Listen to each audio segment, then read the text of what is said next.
کیسے ہیں دوستوں؟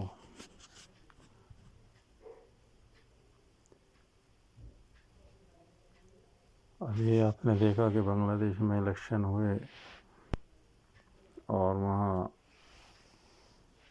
BNP پارٹی بہمت کے ساتھ سطح میں آئی ہے۔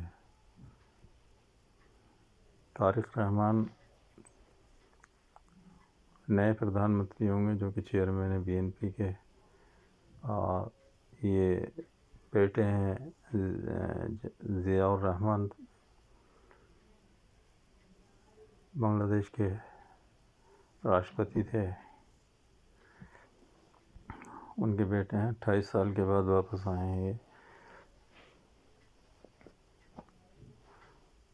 انہیں باہر رہنا پڑا کہ حالات ان کے خلاف چل رہے تھے۔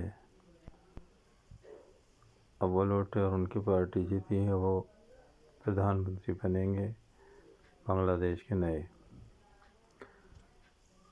اور جیسے کہ بنگلہ دیش کے حالات بہت خراب ہو گئے تھے، ہماری میڈیا نے تو اسے ہندوؤں پر ظلم، کچھ لوگوں کا ہتیائیں ہوئی ہیں وہاں پر،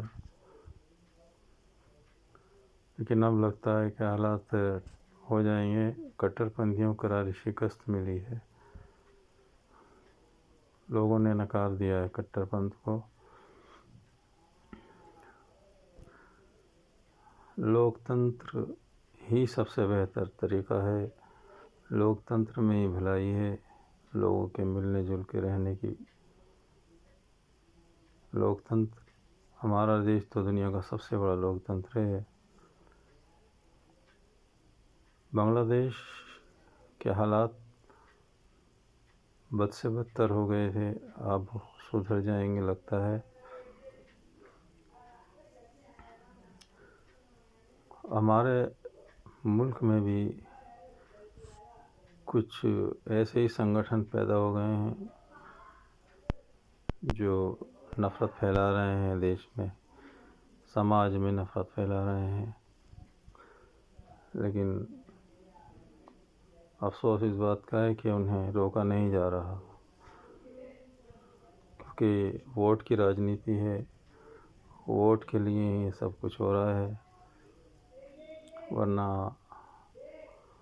بھائی چارہ تو ہمارے ملک کی پہچان ہے، ہندوستان کی پہچان ہے بھائی چارہ۔ گنگا جمنی تہذیب کہلائی جاتی ہے، اس میں ہندو مسلم سکھ عیسائی سب آپس میں پیار محبت سے رہتے ہیں، ایک دوسرے کے دھرموں کا سمان کرتے ہیں۔ کچھ لوگ کی وجہ سے سبھی لوگوں کو بدنام کرنا اچھا نہیں ہوتا، سبھی دھرموں میں اچھے بھی لوگ ہوتے ہیں اور برے بھی ہوتے ہیں، اس لیے کسی ایک گھٹنا کو، دو گھٹنا کو لے کر، یا دنیا میں اگر کہیں کوئی قوم کچھ کر رہی ہے تو اس کا یہ مطلب نہیں ہے کہ سبھی لوگ اس کے ذمہ دار ہیں، سبھی لوگ ذمہ دار نہیں ہیں۔ سبھی جانتے ہیں کہ نفرت کس لیے پھیلی اور اس کا فائدہ کس کو ملتا ہے۔ ہمارے ملک کو اس سے ابھرنا ہوگا۔ یہ ایک اچھی بات ہے کہ 70% لوگ ہمارے ملک کے اب بھی سیکولر ہیں، لوک تنتر میں وشواس رکھتے ہیں، اور وہ لوگ اب بھی اس کٹرتا کے ورودھی ہیں وہی، اور ہمیں امید ہے کہ نفرت زیادہ دن نہیں چلے گی اور لوگوں کو سمجھ آئے گا، سمجھیں گے، اور اس کٹر پنتھ کو جیسے بنگلہ دیش میں نکارا ہے، ہمارے دیش میں بھی نکارا جائے گا۔ جب تک لوگ سمجھ نہیں رہے ہیں، کیونکہ اب سبھی کے ساتھ ہونے لگا ہے، اس کو سمجھنا ہوگا اور پیار محبت کو بڑھاوا دینا ہوگا، بھائی چارے کو بڑھاوا دینا ہوگا، تبھی ہمارا ملک امن اور امان کا گہوارہ بنے گا، ہمارے ملک میں شانتی ہوگی۔ اشانت اس کے لیے کھڈا کھودا جاتا ہے، ایک دن کھڈے میں خود بھی گرنا پڑتا ہے، وہ کھڈا کسی کا نہیں ہوتا۔ اس لیے سب کو سمجھنا چاہیے پیار محبت ہی واحد راستہ ہے، اور جب مل جل کر ہی سارا دیش جب مل جل کر آگے بڑھے گا، ہمارا دیش بھی آگے بڑھے گا، لوگوں میں پیار محبت ہوگی، امن ہوگا، ہمارے ملک میں امن رہے گا تو وکاس بھی ضرور ہوگا۔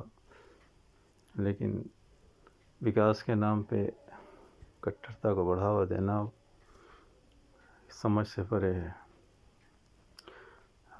دیش بھکتی وہی ہے جو دیش کے لیے ہو۔ 140 کروڑ لوگ اس دیش کے ناگرک ہیں، سبھی کے مل جلنے سے اور ان کے آپس میں مل جل کے کام کرنے سے ہی دیش آگے بڑھے گا، ان کو بانٹنے سے کچھ نہیں ہوگا۔ بٹوارے سے ہمیشہ نقصان ہوتا ہے، ہمیشہ نقصان ہوتا ہے۔ آپ نے دیکھا ہندوستان کے ٹکڑے ہوئے کتنا نقصان جانی اور مالی ہوا، اور سماج میں اگر زہر پھیلے گا، نفرت کا زہر پھیلے گا تو آپس میں لوگ لڑیں گے، اس سے بھی کوئی فائدہ ہونے والا نہیں ہے، اس سے بھی دیش ہی کمزور ہوتا ہے۔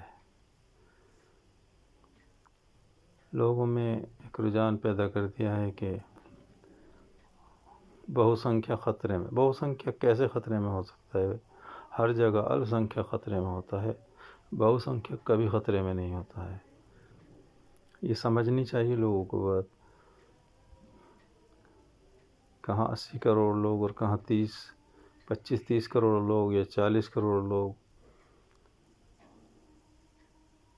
نہیں ہو سکتے برابر۔ لوگوں کو سمجھنا چاہیے نیتاؤں کا کام تو ہے ڈرانا اور ووٹ حاصل کرنا، اس لیے نفرت کو نکاریں، اور جو نفرت پھیلائے اسے بھی نکاریں، اور دیش کو آگے بڑھانے کے لیے اچھے لوگوں کو چن کر لانا چاہیے جو دیش میں پیار محبت کا پیغام دیں۔ پیار سے ہی سب کچھ ہوتا ہے۔ بس اتنا ہی کہنا تھا کہ آپس میں پیار محبت بڑھائیں، نفرت پھیلنے سے سبھی کو نقصان ہے، کسی کا فائدہ نہیں ہو سکتا، صرف کچھ لوگوں کا ہوتا ہے، باقی زیادہ تر نقصان ہی ہوتا ہے۔ جے ہند، جے بھارت۔